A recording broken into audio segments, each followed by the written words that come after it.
YouTube? You already know, Big Lou tapping back in. What it do with Big Lou and MZR2? I'm gonna do my best to drop this video. As you guys can hear, it's popping out here. You know, in the town I live in. I've been right here posted up at the tennis, right here by the tennis court. You know, find a good spot for these guys to chill in the shade. It was hot today, not hot like it was. What was that? Saturday. Saturday was 108. Yesterday was about 98, and I think today was about 95. 90. We're gonna be having mid 90s, high 80s the next couple of next 10 days. I think the highest we're gonna have is about 96. Anyways, as you can tell from that thumbnail, this is a video that I've been wanting to drop for a minute, but unfortunately a few different times I was battling sickness and I wasn't feeling good. And even on Saturday, that hot day really kicked my booty, you feel me? Anyhow, I'm gonna do my best. Like I said, the fireworks are going off. I don't know how well you guys are gonna be able to hear me. Hopefully decent enough. It's not gonna be a real long video because it's gonna be pretty cut and dry to the point. So Teofimo Lopez, he went up in weight. He was the 130. He was the lightweight champion, unified champion. He had first IBF by beating Richard Kami. I think it's Kami, how you pronounce it. He took the IBF from him. Then he signed and fought Lomachenko and took all Lomachenko's belts. At some point, Lomachenko vacated, I believe, WBC, and that's when Devin Haney was notified that he was now the WBC champion. That's why everybody gets their clown on and say he was the email champion. But since then, he's went on to become the undisputed at 135. So Teofimo goes up in weight after losing to Kambosos. He lost his unified belts.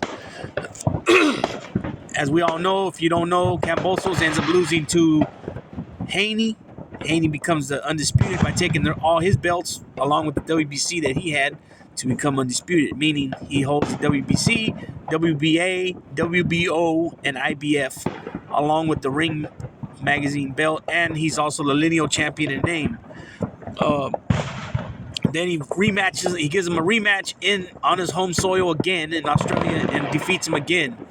Okay, now Teofimo Lopez bounces back from his defeat and he fights Sandor Martin at 140 pounds, which is considered junior welterweight. Not considered, it's called junior welterweight.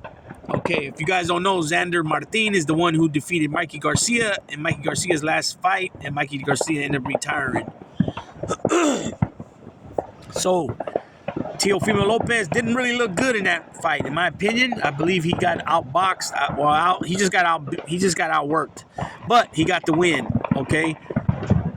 Fast forward now, he's gonna go up against Josh Taylor, who was the former undisputed at 140.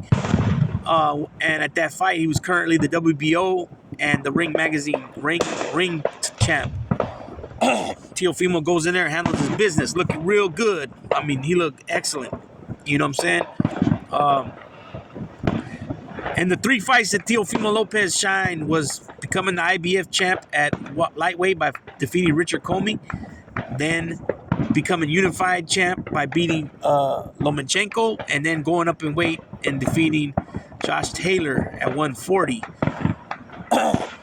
Immediately, Teofimo retires. He's saying that his contract with Top Rank, Bob Arum, he's getting paid shit. I think he said he was getting paid $1 million a fight, which ain't nothing really for a guy at his level. He's a 2-division world champion, a unified champion at the lighter weight, 135 at lightweight. Goes up and defeats a good fighter that was kicking people's ass, right? So he retires, basically retiring to get out of that contract, right? I believe he has one more year on his contract. And I just read something earlier that he said he's looking for 9 figures. So he wants something in the $100 million range. He wants to sign a deal. I don't know how many fights for $100 million. Maybe, I don't know, 5 fights, 6 fights, 8 fights. I don't know what it would be. So he retires, and basically he's going through some like a divorce thing, a custody battle. He's going through a lot of shit right now. So he felt it was better for him just to retire. You know, it's only temporary. Hopefully he stays in the gym, which I'm pretty sure he will. He's not one of those fighters that, you know, when he's not in, you know, in training camp or just normally, he don't walk around, he don't blow up, you know, he don't fight at 135, 140, and then when he walks around, he's walking around at 180, 185, you know what I'm saying? He has to lose all that extra weight. So I believe he won the WBO. From what I read, he vacated it, he retired, vacated it, retired. So now that leaves him open for either a new contract with Top Rank, PBC. You know, you got Golden Boy, you got Matchroom, you got Money Team Mayweather, you got I said Matchroom already, the Zone. You know, I don't know. I think Matchroom works with the Zone. So you got some promoters out there, you know what I'm saying, that you can sign with and sign probably a big deal with. If he was to go, like, say, the Golden Boy, that would be huge. I mean, Golden Boy right now, they got Ryan and they got Jaime Munguia, and I believe that's it right now as far as their top fighters. They have a few other guys that are really pretty good fighters. You know, they got decent records, 30 wins, 25 wins. You know, maybe one loss, no losses, maybe 2 losses. They got a good record, like maybe 35-2, you know, stuff like that. But majority, the 2 guys that are on top at Golden Boy are Ryan Garcia and Jaime Munguia. And so this is another thing that I don't understand. They had a WBO ceremony in Puerto Rico the other day, and he went. So I don't know. I know he's Honduran, but is both his parents Honduran, or is one of his parents Puerto Rican? Why would they hold a ceremony for him in Puerto Rico? The other fighter that was there, I can't remember his name, but he's Puerto Rican, WBO champ. So I don't know if it's just maybe if he's not, one of his parents ain't Puerto Rican, because I know one parent is Honduran. I don't know if it's his father or his mother, but nonetheless, maybe they did that as like a honorary thing. That could be too. You know, he is from Brooklyn. He's probably grew up with a lot of Puerto Ricans. You know what I'm saying? Obviously, Brooklyn's got a lot of Puerto Ricans. Maybe he grew up with a lot of Puerto Ricans. Maybe his wife's Puerto Rican. Maybe his kids have I don't know what the connection there is. Other than boxing and the WBO put it on. But I see him, like I said, I see him holding back for a minute there, let his contract run out, signing a big multi-fight deal with somebody, you know what I'm saying? I could see him going to PBC because PBC got a lot of majority of the fighters there. It's a lot easier, as we know, boxing, there's a lot of politics in boxing, and when you're signed with the same promoter, it's way easier to make the fight, because then that promoter, that outfit is making all the money, you know what I'm saying? They don't have to split nothing with Top Rank. If it's PBC fighter fighting a Top Rank fighter, they don't, you know, it's got to be some type of split there, right? So if he signs with PBC, he can fight a lot of the PBC fighters that are out of that camp. Not that camp, but that stable of fighters. So that's what I see him doing. See him, letting the divorce and the custody thing and all that, all his personal affairs play out.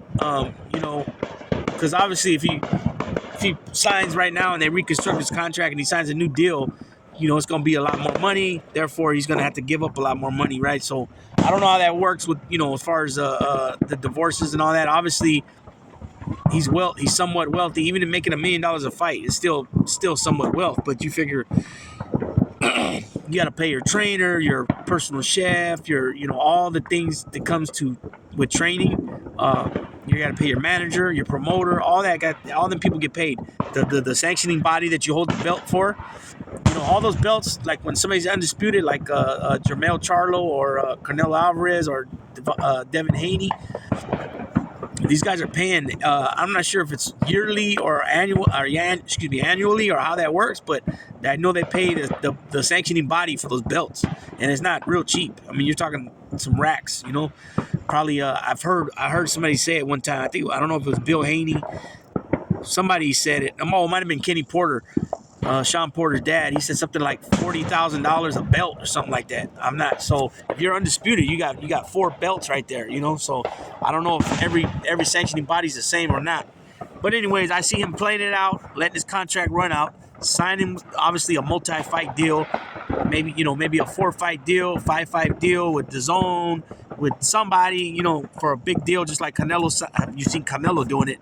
I mean, he'll sign with PBC, then he'll go sign with Golden Boy, then he'll sign with DAZN also, for 3-4 fights. And everybody knows Canelo fights twice a year, Cinco de Mayo and Mexican Independence Weekend, right? September 16th, which he's supposed to be fighting. I'll talk about that later. But earlier I spoke about politics and the way it is now in boxing, man. They've been making big fights, and it seems like it's not going to stop, and that's what we want, right? So we got this month, later at the end of this month, we got for Undisputed at the welterweight division, Spence Crawford, and then now I'm hearing Undisputed versus Undisputed, which I'm kind of like, they're talking about the brothers who never fought at 168, but now you're talking about the twin brother who's even smaller. So, I mean, he's more active. That's the only thing, and he don't got mental health issues going on right now. Nonetheless, he's still the WBC middleweight champion. At some point, he's got to fight or vacate that belt. So I heard Showbiz talking about, well, he's never fought at 168, But then again, his brother's 150. He's the 154 king, and he's never fought at 168 either. And I don't see Canelo going down to no middleweight, meeting in the middle. Just at this point in his career, I don't see it. So I don't know if this kid's going to step up. Is he supposed to make 168, or are they going to maybe go 165 or something? I don't know. Catch weight. I'm interested to see how that works out. But we got a way other fights they've been talking about. Benavidez, Morale, Benavidez, Charlo. All these different fights they've been talking about. And so I'm real excited about boxing in the year 2023. It looks like it's going down in Hollywood. It's all good in Hollywood. They're making the fights, at different promotions. They're coming together, sitting down, and boop. I'm also going to touch on Devin Haney offer to Shakur Stevenson. Boo, boo, boo, boo, boo, boo, right? Boo, boo ass offer. I'll kind of go over that on what was said back and forth. Not sure the facts about it. I'm not going to fact check it. I don't even know how to really do that as far as... Well, I mean, yeah, I do, but I'm not going to go all into that. I'm just going to go into what was said back, my perspective on it. That's about it. So with that being said, Big Lou, tapping out. Enjoy the rest of your 4th of July. Be careful out there. Always be aware of your surroundings. Also, be responsible, people.